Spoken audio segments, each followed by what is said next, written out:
নবী মুহাম্মদ সাল্লাল্লাহু আলাইহি ওয়াসাল্লামের শেষ ভাষণ, যা বিদায় হজের ভাষণ বা খুতবাতুল বিদা নামে পরিচিত। ভাষণটি ইসলামের মৌলিক নীতিমালা ও মানবিক মূল্যবোধের একটি গুরুত্বপূর্ণ সারসংক্ষেপ। এটি 10 হিজরির জিলহজ মাসের 9 তারিখে আরাফার ময়দানে প্রদান করা হয়। এই ভাষণে নবী করিম সাল্লাল্লাহু আলাইহি ওয়াসাল্লাম উম্মতের প্রতি বিভিন্ন নির্দেশনা ও উপদেশ প্রদান করেন। আজকের ভিডিওতে এই ভাষণের মূল পয়েন্টগুলো তুলে ধরা হয়েছে। নবী করিম সাল্লাল্লাহু আলাইহি ওয়াসাল্লামের বিদায় হজের ভাষণের প্রধান বিষয়বস্তুগুলোর মধ্যে ছিল মানব জীবনের মর্যাদা, সাম্যের নীতি, নারীদের অধিকার, ঋণ ও সুদের নিষেধাজ্ঞা, আমানত রক্ষা করা, কুরআন ও সুন্নাহর অনুসরণ, শয়তানের প্রভাব থেকে সতর্কতা, উম্মতের ঐক্য বজায় রাখা এবং দায়িত্বের জবাবদিহিতা। মানব জীবনের মর্যাদা প্রসঙ্গে নবী করিম সাল্লাল্লাহু আলাইহি ওয়াসাল্লাম ঘোষণা করেন, হে মানুষ, তোমাদের রক্ত ও সম্পদ আরাফার দিন, জিলহজ মাস এবং মক্কা শহরের মতোই পবিত্র। এটি মানুষের জীবন ও সম্পদের নিরাপত্তার উপর জোর দেয়। নবী করিম সাল্লাল্লাহু আলাইহি ওয়াসাল্লাম আরাফার দিন, জিলহজ মাস এবং মক্কার পবিত্রতার উদাহরণ দিয়ে বোঝাতে চেয়েছেন যে যেমন এসব সময় ও স্থান মুসলিমদের কাছে অত্যন্ত পবিত্র এবং অবমাননাযোগ্য নয়, তেমনি মানুষের জীবন ও সম্পদও পবিত্র এবং সুরক্ষিত। এই ঘোষণার মূল বার্তা হল, কোনো ব্যক্তি অন্য কারো জীবন নষ্ট করতে বা অন্যায়ভাবে সম্পদ দখল করতে পারে না।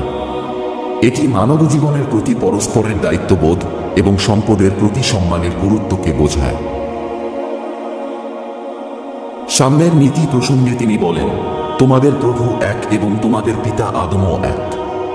কোনো আরবের উপর অনারবের, অনারবের উপর আরবের, সাদার উপর কালোর বা কালোর উপর সাদার কোনো শ্রেষ্ঠত্ব নেই। শুধুমাত্র তাকওয়া, পরহেজকারিতা ও সৎকর্মের ভিত্তিতে শ্রেষ্ঠত্ব নির্ধারিত হয়। নারীদের অধিকার প্রসঙ্গে নবী করিম সাল্লাল্লাহু আলাইহি ওয়াসাল্লাম বলেন, নারীদের সঙ্গে উত্তম ব্যবহার করো, তারা তোমাদের উপর নির্ভরশীল। তাদের প্রতি সদয় হও এবং তাদের অধিকার সংরক্ষণ করো। নবী মুহাম্মদ সাল্লাল্লাহু আলাইহি ওয়াসাল্লাম নারীদের প্রতি উত্তম আচরণের আহ্বান জানিয়ে বলেছেন, তারা পুরুষদের উপর নির্ভরশীল, তাই তাদের প্রতি সদয় হতে হবে এবং তাদের অধিকার সংরক্ষণ করতে হবে।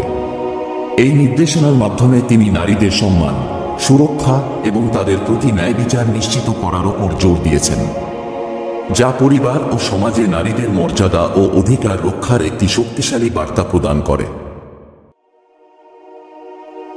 নবী করিম সাল্লাল্লাহু আলাইহি ওয়াসাল্লাম তার ভাষণে ঋণ ও সুদের কঠোর নিষেধাজ্ঞা আরোপ করেন।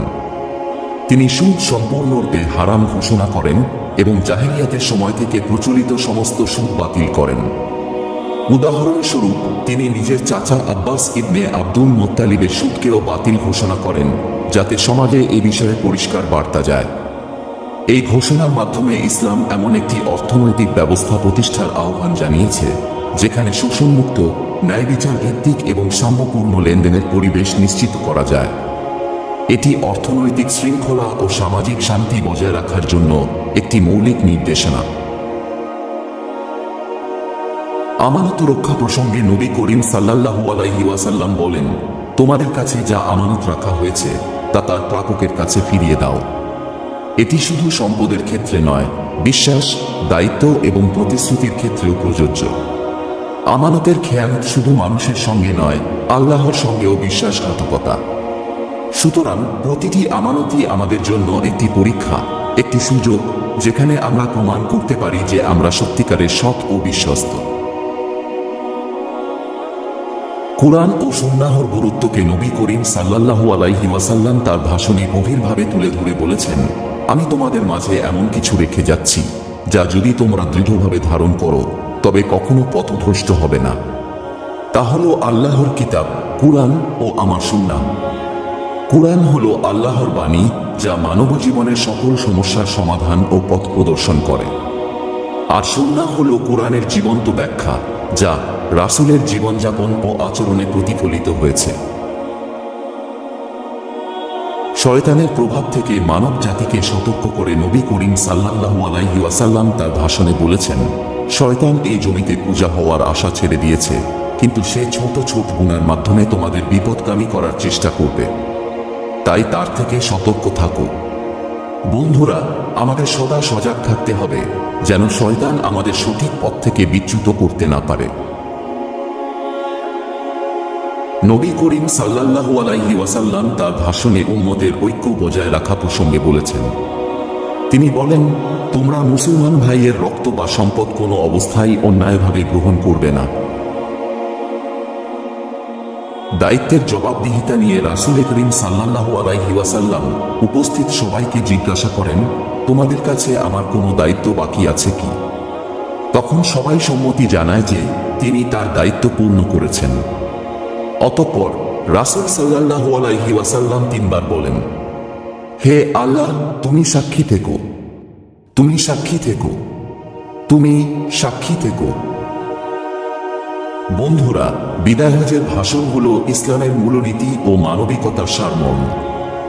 এটি শুধুমাত্র মুসলমানদের জন্য নয়, বরং সমগ্র মানবজাতির জন্য একটি সময়োপযোগী ও বিশ্বজনীন বার্তা। রাসূল করিম সাল্লাল্লাহু আলাইহি ওয়াসাল্লাম তার ভাষণের শেষে বলেন, তোমরা যারা এখানে উপস্থিত আছো তারা আমার এ কথা তাদের কাছে পৌঁছে দাও যারা এখানে নেই। হতে পারে তাদের কেউ এ কথা শোনার পর এখানে উপস্থিতদের থেকেও ভালোভাবে এটি অনুধাবন করবে। বন্ধুরা, আমাদের আজকের ভিডিওটির প্রধান উদ্দেশ্য হল নবীজির সেই শাশ্বত বাণীকে সকলের কাছে পৌঁছে দেওয়া। আসুন আমরা সবাই একে অপরকে ভালোবাসি এবং রাসূল করিম সাল্লাল্লাহু আলাইহি ওয়াসাল্লামের শিক্ষা আমাদের জীবনে বাস্তবায়ন করি। আসসালামু আলাইকুম ওয়া রাহমাতুল্লাহ।